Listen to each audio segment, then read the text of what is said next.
How to add email in Telegram. Hello everybody, welcome back to my channel. This is me, Pipin Misnet, and today I'll guide you on how you can add Gmail in Telegram. Well, the process itself is pretty simple and pretty easy, so let me guide you through. In order to add email to your Telegram, what you can do is simply open up Telegram, then log into your account.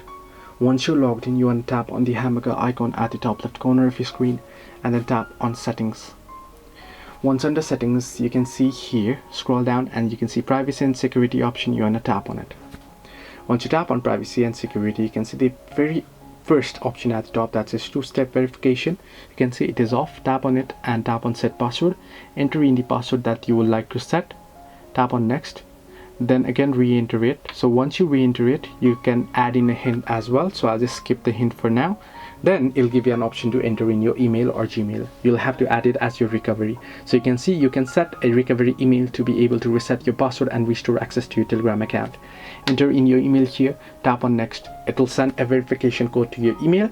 Then head over to your mail and check for the verification. Then get the code and enter it, and it'll be verified and your Gmail will be added to your account. So this is how you can add Gmail in Telegram. Hope this helped you. Do like and subscribe, and do not forget to leave a comment down below if you have any further issues.